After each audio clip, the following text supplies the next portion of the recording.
Hello, and welcome to another episode of Esoterica and Nonsense, a podcast where we discuss myths, legends, folktales, fairy tales, supernatural phenomenon, and religions from around the world. I'm your host, Annabelle Bananabelle.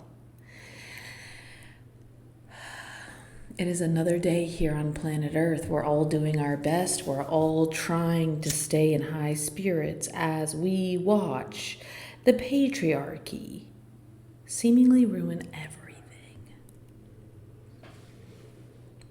And I'm over it. I'm over it. Hot take. Our greatest ambition should be relaxation, fun, and symbiosis. There is no reason why any of us need to be working 9 to 5s in the same sense that we have now. We could all be planting gardens and forests and living in tune with the seasons. It's really not that hard. Sorry about it. Sorry about it.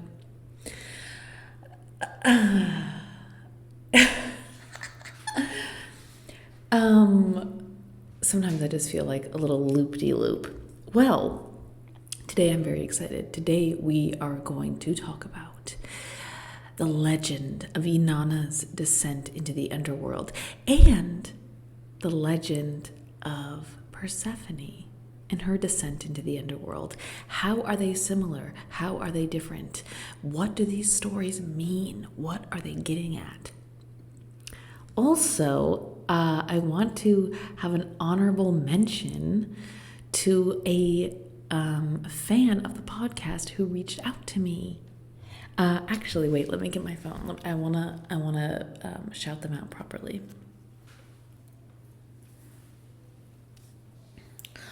Okay, here we go.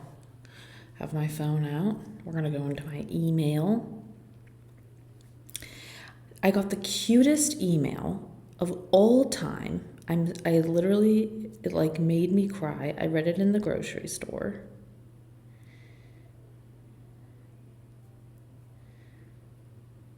Where? Oh my God. I'm really dropping the ball right now. Okay, Tyler. Tyler reached out to me and is so sweet. They sent me the deleted scene from The Devils, which I had never seen before, and I'm so grateful for that. And they also sent me a picture of their pepper plant. And it is so super cute. And so I really just wanted to shout out Tyler and say thank you so much for writing in. I am just so tickled, and this is why I started this podcast. I wanted to make more friends. I wanted to connect with people who think about humanity from the terms of esotericism, ghosts, magic, folktales, freaky. I want to talk about the freaky shit. Come on, people. So that's your invitation. Send me an email. Just say hi. Tell me about some weird dream you had when you were a kid. Tell me about some weird cult that you heard about or your mom was a part of. Tell me something interesting, Speaking of which, this actually does remind me, not to go on a full-on tangent, a girl I was friends with she told me the story. So her family is from Berkeley, born and raised, and so her aunt went to Berkeley High back in the 70s. And when she was a freshman in high school, she started dating this grown man. Classic. Oh my God, classic. Dude, PSA, no, grown men should not be dating high schoolers. Anyway, she's dating this grown man. And he basically had started a cult, and it started getting more members joining. Obviously, this is the 70s. Everyone's doing a bunch of acid.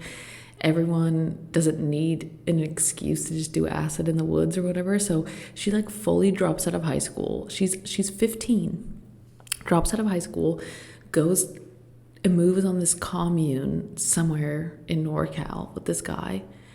and becomes like the queen of this cult. And granted, I don't think she was like leading anything, but like she was like dating the guy who was the center of this cult. And apparently, like, after a few years, you know, as she was getting closer to 18, the glitz and glamour of the fantasy was kind of wearing off, because she was basically babysitting everyone's babies and kids as they were just getting super fucking ripped. Everyone was just tripping balls all day and fucking. And she was just like 17 babysitting a bunch of babies, and was like, this is fucking weird. Like, I'm not going to stay. And I just think that's such an iconic story. What an iconic story. Send me stories like that. I want to hear cool stories. I like hearing ghost stories. I want to hear anything, weird visions that you've had, premonitions that you've had, time traveling, astral projection. I don't know. Fairy tales that your grandma used to tell you. I don't know. You tell me. Write me an email. Send me a picture of your pepper plant. I want to be your friend. Also, I feel like maybe I should like raffle off t-shirts or something. Wouldn't that be fun? Who doesn't love a free shirt? Maybe like the first 10 people who write me an email, I'll draw names and send you a free shirt. I should send Tyler a shirt. Tyler, I'm going to send you a shirt. I'll email you later. Okay, without further ado, let's get into the business, baby girl. Let's get into the business. We are going to get into the descent and the return. Inanna, Persephone, the sacred feminine rites of death and rebirth. And I want to open with this question. How have our modern perceptions of the underworld tainted our ability to decode ancient symbolism? What if the darkest place you could go wasn't a punishment, but a rite of passage? Today's episode, we're diving deep into the ancient myths of two powerful goddesses, Inanna and Persephone. One descends into the underworld, shedding her power layer by layer, and the other descends into the underworld, surrenders, and eats the fruits of the dead. These myths are not only stories, but they are blueprints for ancient rites and feminine initiation. Stories and symbols that tackle grief and the nature of rebirth. And I'm so fucking excited about it. I just love women. I just want to take a second and say I love women. Women are incredible. Thank you so much, women. Love you, women. Love you. Okay, so let's start with Inanna. Shout out to a previous episode. There is an episode of my podcast that is all about Isis. And Inanna is one of the more ancient incarnations of the goddess of love and war. It's kind of like this symbol of fertility, love, and a little bit of blood. And so she has many names. So it is thought to believe that Inanna is also an kind of like the ancient version of Isis / Ishtar. But of course, as local mythology often goes, there can be local beliefs and ideals that maybe are based off of the stars or the planets or certain natural occurring elements in that area. And as time goes on and as humans interact with each other, it is very common for mythos and stories to start merging. So Inanna is one of the oldest recorded goddesses. According to our modern historians, she was a goddess of the ancient Mesopotamian culture. Inanna is considered one of the most important deities in ancient Sumer.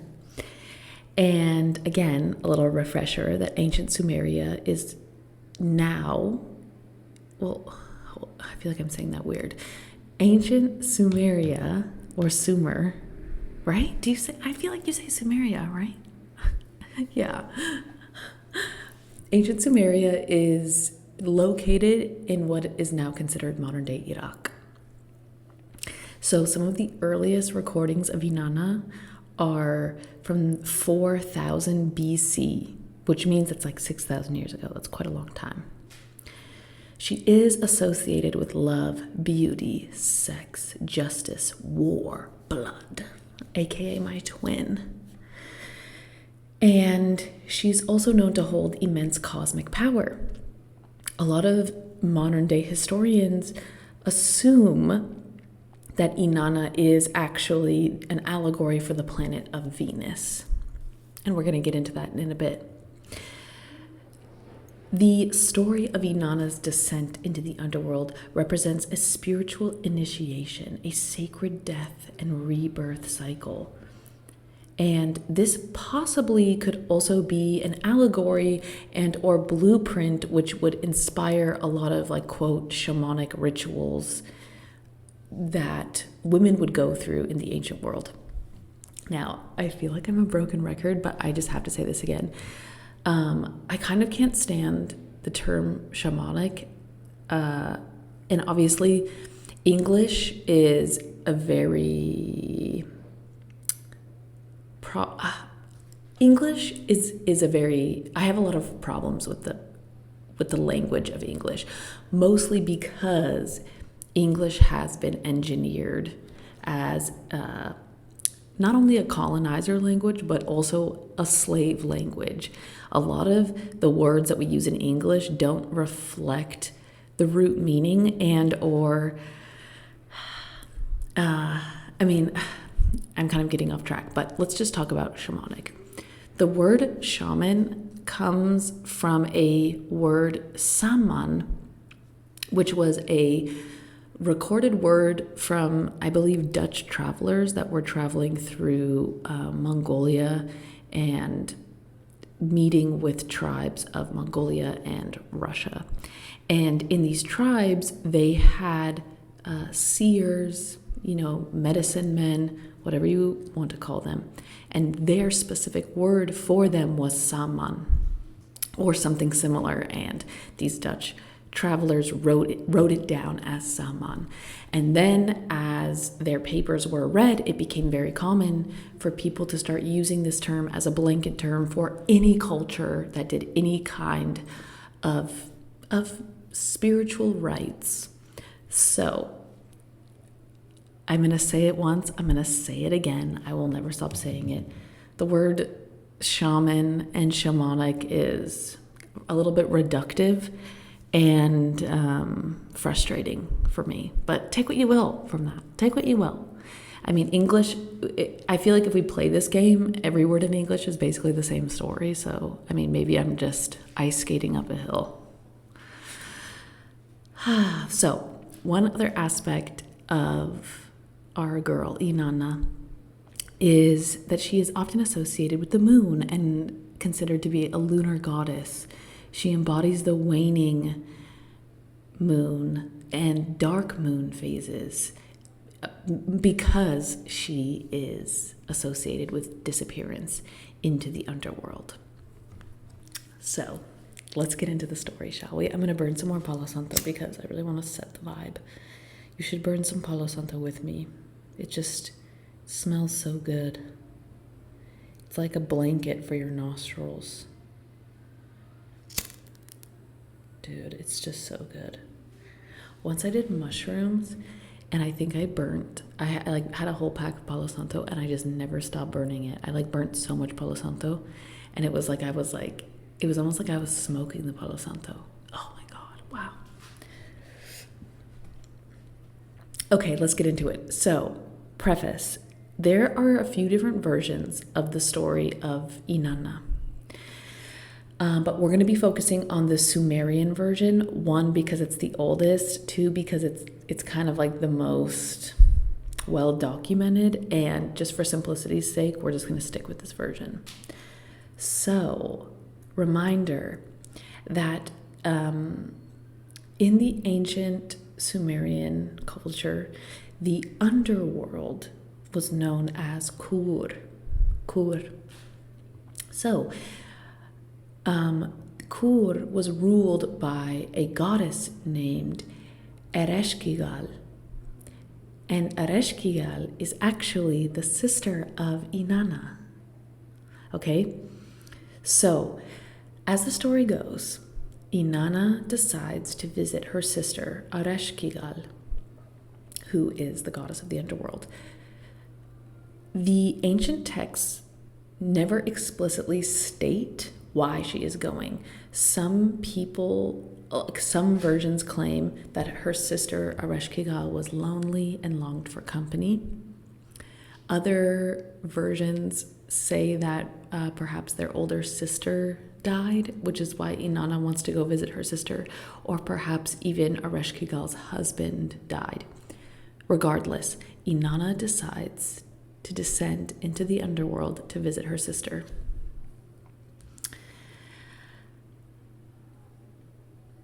Before leaving, Inanna instructs her minister and her servant, who's named Ninshubur, to plead with the deities Enlil, Nanna, An, and Enki to rescue her if she does not return after 3 days.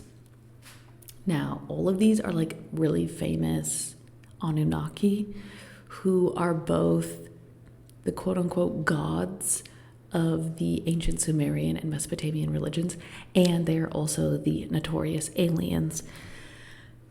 So Enlil and Enki are brothers, and Nanna and An are the parents of them. So this is kind of like the pantheon, if you will. So Inanna tells her servant that if I don't come back in 3 days, you're going to tell the highest ranking people of our kingdom, the highest ranking gods, to come get me after 3 days, just in case. Insurance policy, we love that.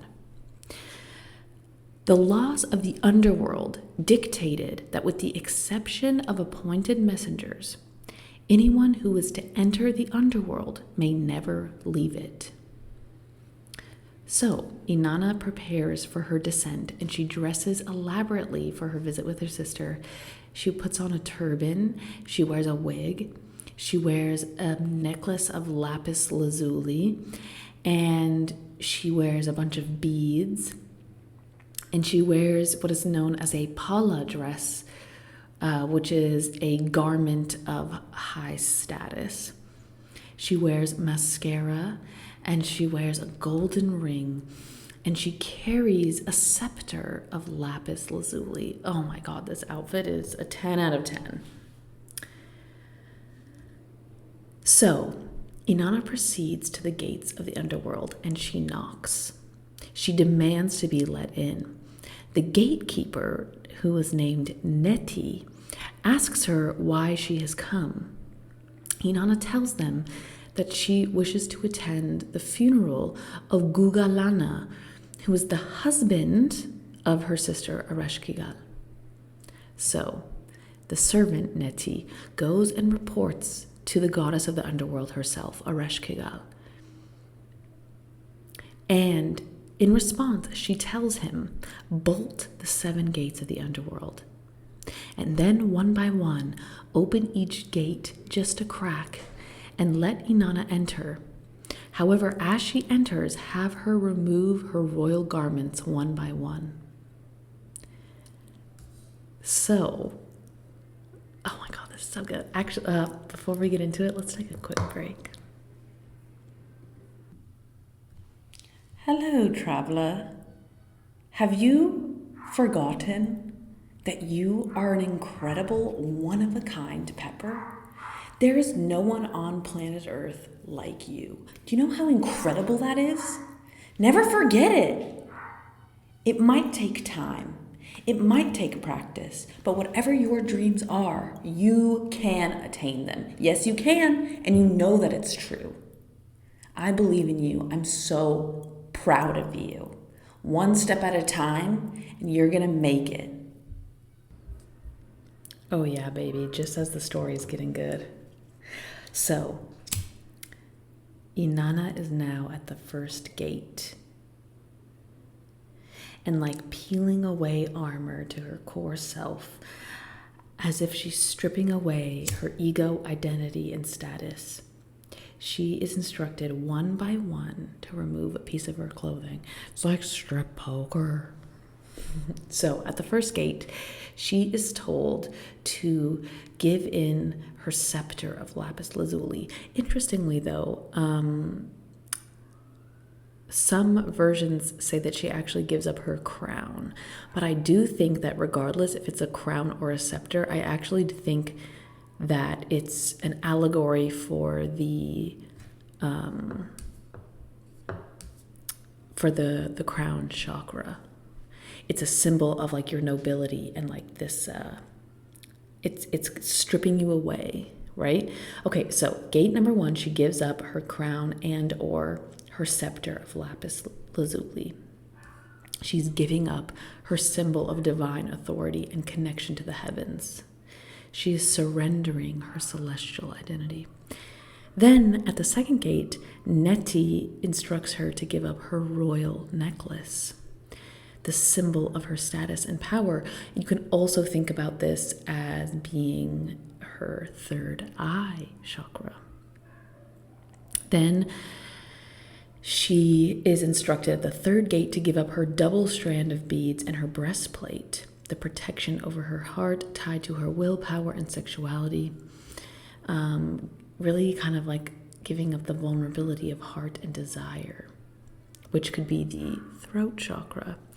Then we have the breast pins. And tell me why, like when I read breast pins, I thought of nipple piercings.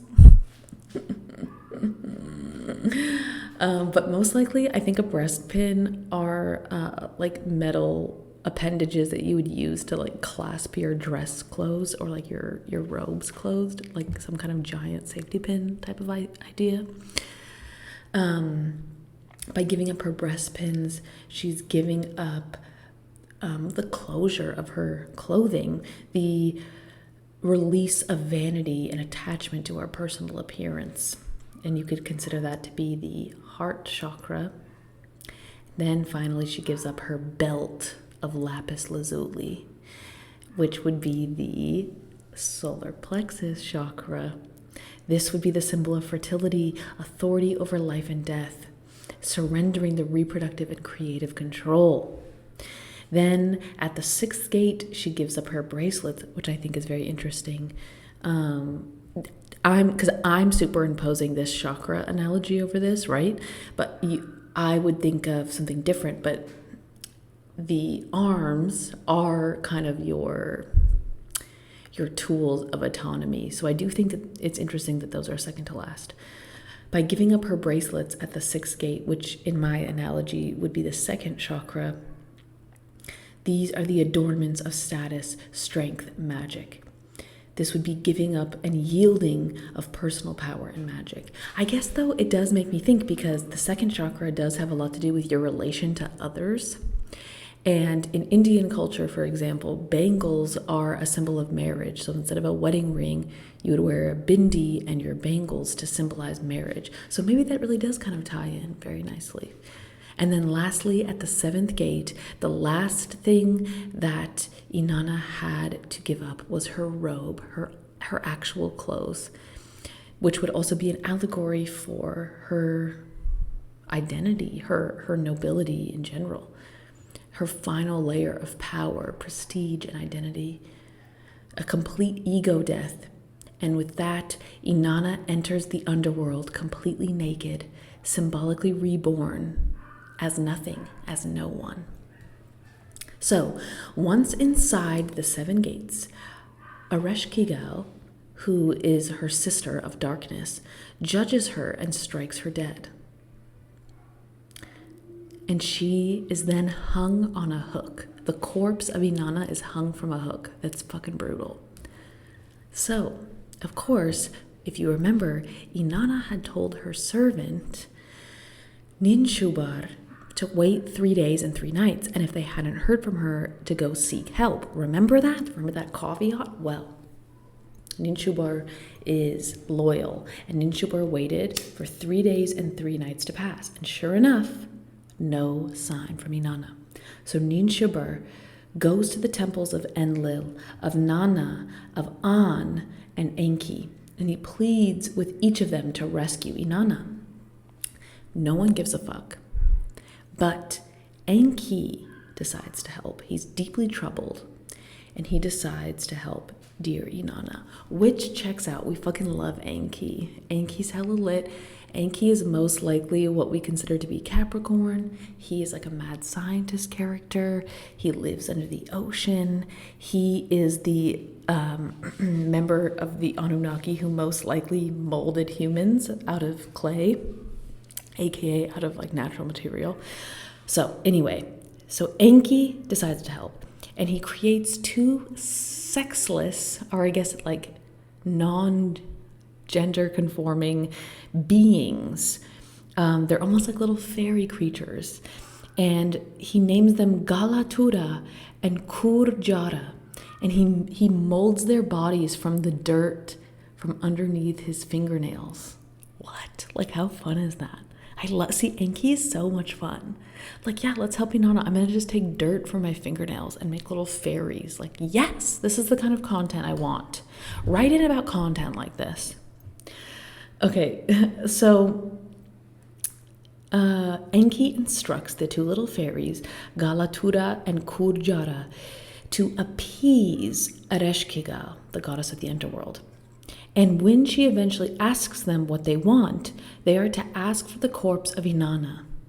And after they get her corpse, they must sprinkle her body with the food and water of life. Eventually when the 2 fairies make it to the underworld, they come before Ereshkigal. And allegedly the story goes that she is in agony, almost like a woman giving birth. She's just besides herself. And she just tells them that they can have whatever they want. She doesn't really care. And she even says that they can have the life-giving rivers of water and fields of grain if they can relieve her of her pain. But they refuse all of her offers because the only thing they seek is the corpse of Inanna. So the 2 little fairies, Galatura and Kurjara, sprinkle Inanna's corpse with the food and water of life, and they revive her. And that was how Inanna was resurrected from death and eventually was able to leave the underworld, a feat that almost no one was able to do before then or possibly after. What's interesting about the story is I feel like a lot of the stories that we often think about or cite about the underworld kind of revolve more from like a Christian perspective, and it's always like a man, right? It's always like a man who goes to the underworld and sees like the darkest parts of himself, or like the devil and like pain and suffering. And what I find so fascinating about this story, which is one of the older stories on the planet, is how different it is from a lot of these more typical stories that we often think about, like Dante's Inferno, for example, or even themes in the story of Faust. And what I like so much about this story is how the underworld itself isn't like hell. And I really kind of see it as an allegory of like the sisters being different hemispheres of each other, like a yin and the yang. And to go into the underworld, which is like the yin, right? The darkness, the passivity, almost like the nothingness. Inanna had to become nothingness. She had to surrender and she had to die. And this actually kind of reminds me of the tarot, because she is eventually hung from a hook, right? And in the tarot, the number 11 is the hanged man. And it's all about conscious surrender, consciously surrendering everything, letting go, and like literally hanging yourself upside down. And by doing so, you see like a completely new perspective on reality in the world. And you're also like relinquishing all of your autonomy. Like you're using your autonomy to let go of your autonomy. which eventually leads to, the hangman is number 12, I'm so sorry. And after the hangman comes 13, which is death, which is really actually transformation, because after death becomes a rebirth, temperance. And to me, this story is very that. It's very like hanged man into death. So one thing that's interesting, there's not a lot of like recorded history on specific spiritual rites and or ceremonies that people were doing, mostly just because a lot of it wasn't necessarily written down. But a lot of historians believe that these stories were like a blueprint and almost copied during spiritual initiation rites, specifically for women. And it was possible that priestesses would practice these rituals and enter trance states, and very possibly like would go into underground temples and kind of like reenact this story. It also really kind of revolves around humility and stripping yourself from titles and lavishness to really get to the meat of who you are, like without ego and full vulnerability. It also really kind of touches on shadow work, right? Like, this is her sister. It's not like she's evil. It's that her sister is like a piece of her.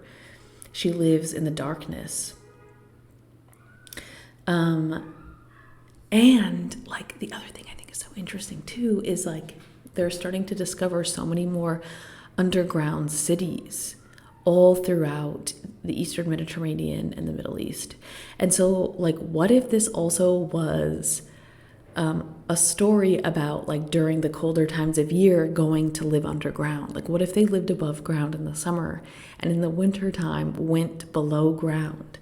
And the winter time when you would live below ground was about like humility, shedding yourself from whatever wealth that summer brought you. And in winter, all are equalized, all are equal and living underground, right? That's just my hot take.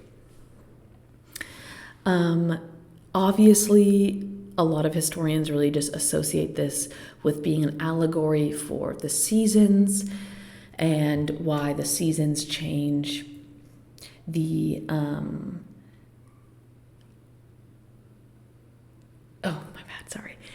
the other thing that a lot of historians associate this with is sacred sexual rituals, and how that was also kind of tied into death and rebirth, and that sex itself could be a part of this ritual. So theoretically, like if they were doing a ceremony or ritual about Inanna and her descent into the underworld, perhaps sex would be involved because it is like a death and a rebirth. Again, take that with a grain of salt. Who knows who these historians are and what their ideas are, but I do love hearing about all these ideas, and I believe it. I mean, any culture, anywhere, if you have a holiday, people are fucking, right? What I find really interesting, though, is that modern astrologers recognize the story of Inanna's descent into the underworld as a reference to an astronomical phenomenon associated with the retrograde of Venus. 7 days before Venus retrograde makes its like, quote-unquote inferior conjunction with the sun, Venus disappears from the evening sky. The 7-day period between this disappearance and the conjunction itself is seen as the astronomical phenomenon in which the myth of the descent was based. After the conjunction, 7 more days elapse before Venus appears as the morning star, corresponding to the ascent from the underworld. Like what? That's the other thing. Like, that's where mythology gets so wild and interesting to me. Like, they could just be allegories for ideas and concepts, but they could also just be allegories for the planets and how they move through the sky. There's just so much. So that kind of brings me to the story of Persephone. I mean, how could you not think about Persephone when you're hearing this story? There are so many similarities, and it almost feels like the story of Persephone is kind of like a Inanna 2.0. Like they borrowed the story and just kind of tweaked a few things, right? Am I crazy? I feel like they did. It's just so good. Let's take a quick break. Hey, little Pepper. This is Annabelle here, reporting live from Pepper World HQ. If you enjoy the podcast, it would help so much if you could follow me. You could write a comment, give me 5 stars perhaps. Also, I would love to hear from you. Email in at esotericaandnonsense@gmail.com. I'd love to hear about your stories. I'd love to hear about suggestions. I would love to hear about any kind of weird, freaky thing that comes to your mind. Also, if you would like to support my podcast, you can follow me on Patreon. It's Patreon.com/esotericaandnonsense. I will also have a YouTube page coming at you so soon. And I also sell merch. You can look up my merch. It's in the show notes for every single episode, as well as the show notes for my show. I appreciate you so much. I made this podcast to connect with cool, freaky people like you. So thank you so much. And we're back, baby boy. So, the story of Persephone, you may have heard it. It's a classic. It is a Greek myth. And in a nutshell, Persephone, who is the daughter of Demeter, Demeter is the goddess of grain, of harvest, of fertility. So Persephone, the daughter of Demeter, is also kind of referred to as a kor or kore, a maiden. The peppers. The peppers are at it again. Honestly, we love them. We welcome the peppers here on the podcast. They're autonomous. They do whatever the fuck they want. And they may bark when they will. So, Persephone is known as a maiden. And she spends her days picking flowers. Often, interestingly, she's known to pick narcissus flowers, which are flowers associated with the word narcissist. We should tell that story another time. Okay, so one day as Persephone was picking flowers, the earth opened up and Hades abducted Persephone into the underworld. Interestingly, the act was sanctioned by Zeus, which kind of adds this like layer of like patriarchal oppression and like control over femininity. But anyway, so Demeter is distraught. Demeter wanders the earth for 9 days, holding a torch. She refuses to eat and she refuses to sleep. She's on a full-on strike. She eventually learns of the betrayal that Hades was the one that ended up taking Persephone, and she demands for her daughter to be returned. She decides to withhold fertility from the planet. No crops grow. A famine begins. So, in the underworld, Persephone decides to give in. So she eats food of the underworld. She eats 6 pomegranate seeds, and this binds her to the underworld. By ingesting food of the underworld, she is bound there. One thing I think is interesting, though, just to like bring up the story of Inanna. Inanna was dead and then was given the food of life, whereas in this story, she eats the pomegranate in the underworld and then like becomes a part of the underworld. Interesting. So, after all of this, Hades strikes a deal with Demeter to bring peace and balance back to the living world. He allows for Persephone to go leave the underworld for half of the year and to live with her mother. And then for the other half of the year to come back to the underworld and be the wife of Hades. And so, in this myth, this is what explains the changing of the season. The winter would be the grieving of Demeter, missing her daughter and basically going on strike, only for Persephone to be let out of the underworld for spring and summer to begin. So before we go into like my deep like comparison and analysis, I do want to talk about the pomegranate part, because obviously this is like a really big part of this story. And I did some research on like some of the ancient and cultural context of really like what a pomegranate meant in the ancient world. So, and I actually have a theory. I have a theory that the food of life from the Inanna story could have referred to a pomegranate. And I'll tell you why. So, first and foremost, the pomegranate actually comes from Iran and northern India, okay? And it is very possibly one of the first domesticated trees. It was domesticated as early as the 5th millennium BC, so that's over 7,000 years ago. And yeah, so like I'm just saying, it's possibly the first ever domesticated tree. And in the ancient world, it was considered often a fruit of heaven and a great luxury.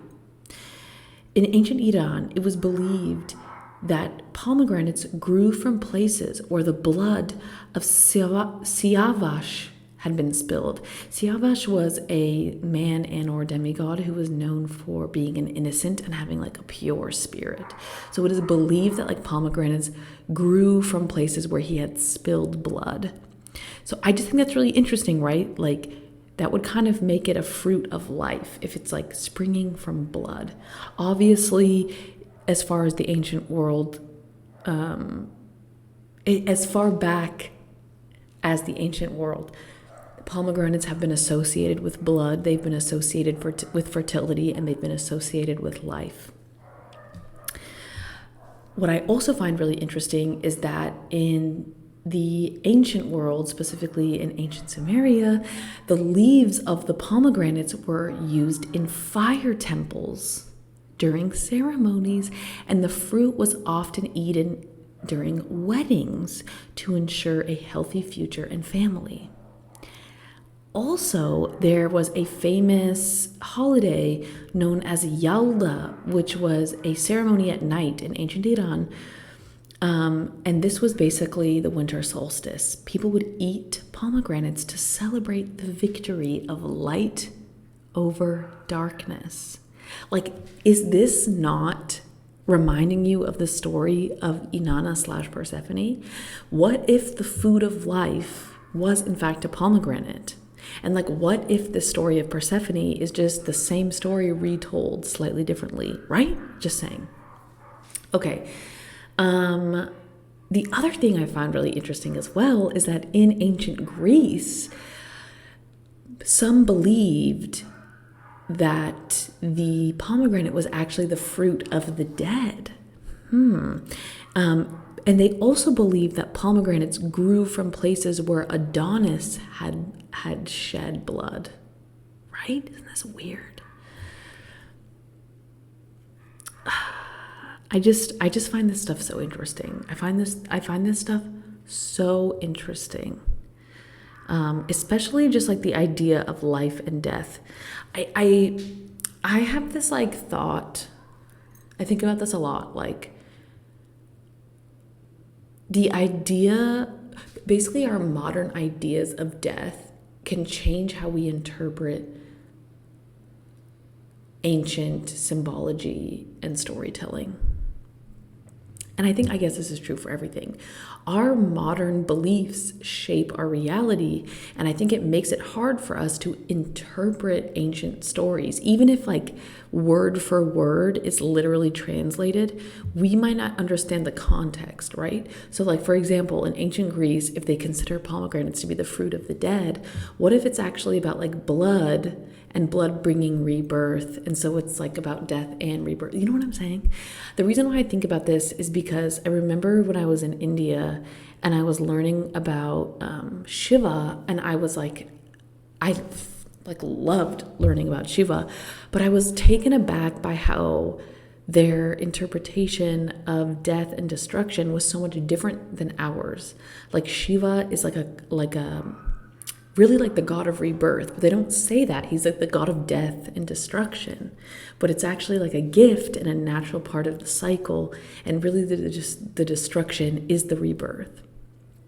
And I always thought that was so interesting, because obviously, like, when I hear death and destruction, my mind kind of like immediately assumes that they're like not nice, or like an asshole, or like a symbol of evil, right?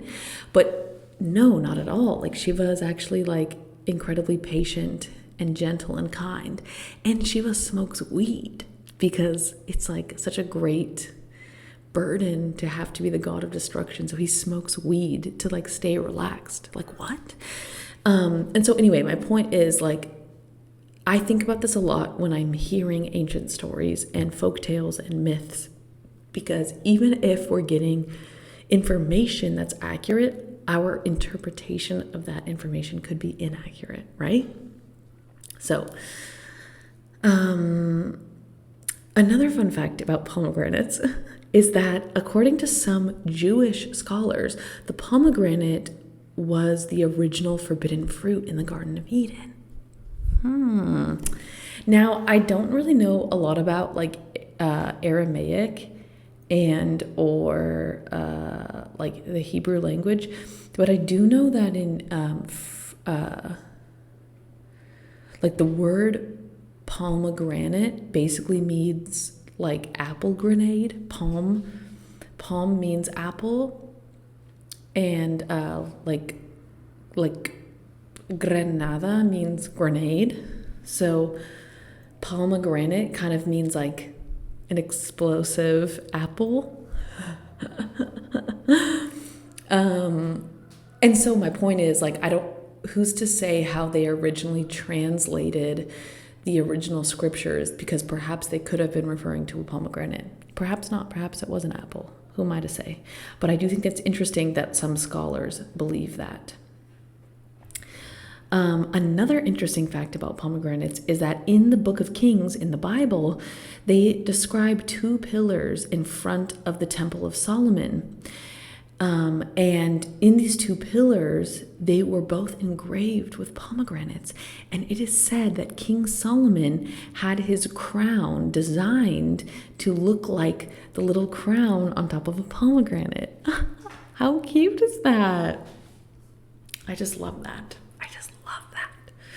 So really, in my opinion, it really does seem like the story of Persephone is directly derivative of the story of Inanna. It really does kind of sound like this is the same story that's just kind of taken slightly different twists and turns, with maybe different takeaways or like different additives. But I see a lot of similarities here. The idea of, in the story of Inanna, these 2 sisters who are different versions of each other, kind of like a yin and a yang, whereas in Persephone's case, it's about her and her mother, which is also 2 pieces of the same whole, reflections of each other. And it's really about them coming together and being together and kind of like fusing as one while also being separate parts. I feel like this is like a yin and yang story.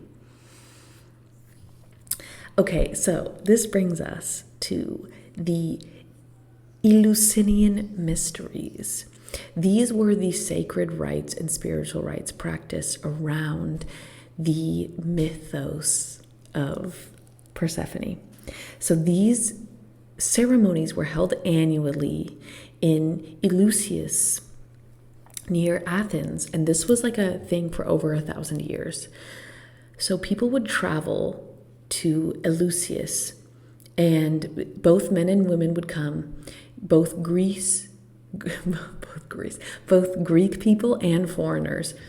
And the only rules was that they had to speak Greek and that they were not murderers, which I guess are fine rules. And this was known to be an extremely secretive ceremony. People were forbidden from revealing details of the ceremonies, and it is alleged that people would be killed if they violated these rules. It is most likely that big parts of their ceremonies included ritual fasting and purification, probably like vomiting. If they mean purification, they probably mean like vomiting.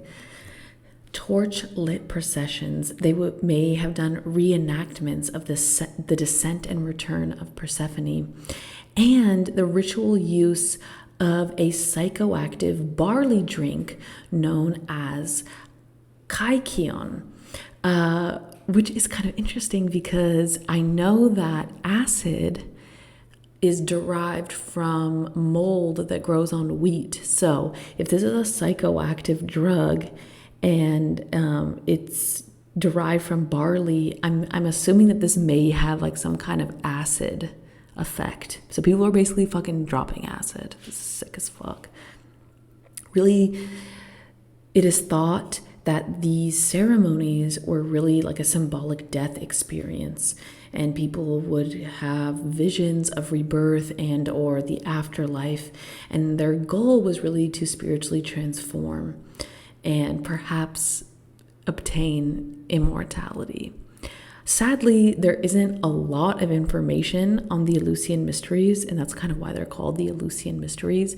These were highly secretive events, but I guess what's like so exciting to me about them is that they revolve around a woman's journey into the underworld. There's something about this that feels very like magical and sacred, you know, like you meet with a group of people and do a lot of drugs to visit the underworld and come back. Like that's kind of beautiful. I love that. Another kind of festival, which is not quite the same, but honorable mention, was known as the Thesmorphia.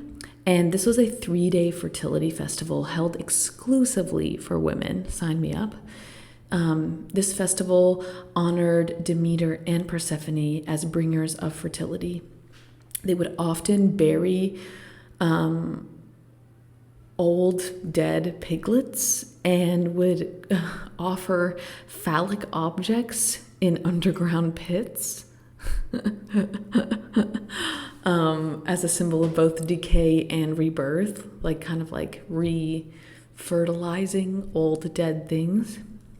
They would often also engage in ritual fasting, group grieving sessions, and celebratory feasts.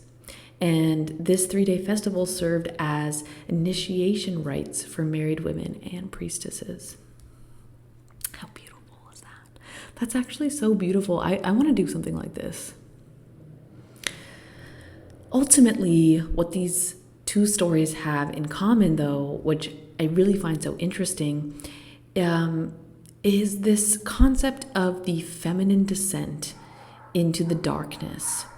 And it's really not into death, but actually into transfiguration and transformation. And in my mind, I feel like the pomegranate kind of exists in both stories. But really, like, the pomegranate for Persephone was completely like relenting, like giving up, I don't want to say giving up, but like relaxing and accepting her fate, like being in the underworld. And for Inanna, her removing her robe was a similar initiation. She let go of all of her earthly possessions and entered the underworld naked and accepted her fate. And she did die, obviously, before she was resurrected. However, what is important to notice is that both of them made these choices with autonomy. They both decided to accept their fate in the underworld, and that was a choice they both consciously made. And this led to their transformation. And for me, this does really kind of ring a bell. This sounds like the Hanged Man from the tarot. It really does. It really, really does. Obviously, like, one thing I also want to think about too is just like these cycles of the seasons really do relate with the cycles of the moon, menstrual cycles, and like really just how rooted in femininity all of these cycles are. Regardless if these are like literal stories or allegories, they are rooted in the idea of femininity, fertility, change, cycles. And I also think it has a lot to do with like mourning, like grief. It seems like a big part of these stories do revolve around grief. And that grief is a part of this cycle of fertility. It is a part of the death cycle. And it is a part of the birth cycle. And I do think that's really interesting that both of these stories do involve grief. Because if you remember, Inanna's sister was beside herself when those two fairies came down to retrieve her body. And of course, Demeter was devastated. And what if the afterlife or death was only a moment, like a winter, and there was an inevitable rebirth afterwards? I also feel like it's worth mentioning, and I think next week I'm going to do an episode focusing on Dante's Inferno and Faust. But from the stories I can think of, a lot of male-centered stories about descents into the underworld seem to have a lot more themes of regret and shame and punishment, and like layers of hell. And I do think that's really interesting because I see the descent into the underworld as like both a literal death, but also as like an allegorical death. And if you live with regret and shame for things that you've done, that is how you basically make extra work for yourself. Like when you die, you aren't ready to be reborn because you are still having to sort through and make amends for all of your earthly mistakes and really like live with your shame. Whereas in these stories, these women are able to give up everything, to let go, and therefore be reborn. So I do think that's something that is worth noting and something to think about. Because I think through the patriarchy, so many stories and aspects of spirituality that involved femininity have been erased. And this really isn't just about women in general. It's about the feminine quality within us all, which is the energy of fertility, the energy of creation. This is a quality that lives within all things. It's not really just about like gender, right? These are all like allegorical terms. And one thing that the patriarchy has done is condemn femininity and erase a lot of these stories. So I do think it's important for us to think about. I do think it's important for us to talk about and to really like break down the allegories of these stories and like what does it mean for you, for the creative side of you, the fertile side of you, the reflective side of you. What does it mean for that side of you to like completely let go of everything and to die and come back to life? Like what does that look like, right? And that's kind of like what psychedelics are all about. Like if you ever tripped balls, that's basically what happens. Like you become incredibly vulnerable. You have a little death and you're like reborn in such a special way. And it's not really about like power or ego or like how you perceive yourself. It's really just about like heart-centered and like very present awareness. So yeah, I mean, maybe this is a time for all of us to do some acid, meet with some friends, free bleed, and like lay on the earth and be reborn. That's kind of my takeaway. What's your takeaway? Thank you so much for listening to the podcast. It really helps if you follow my podcast, if you try to review it or comment. I really appreciate you. This podcast means a lot to me. These are the kinds of things that I used to think about privately and not share with anyone. And I still feel like I'm working up the courage every episode just to be able to speak freely. But life is too short and who fucking cares? I'm just going to share my ideas. And maybe you like them, maybe you don't, maybe some resonate, maybe some don't. Like, that's totally cool. I would love to hear your thoughts. And I just want to remind everyone that this life is one of many. And I really don't think we should take it too seriously.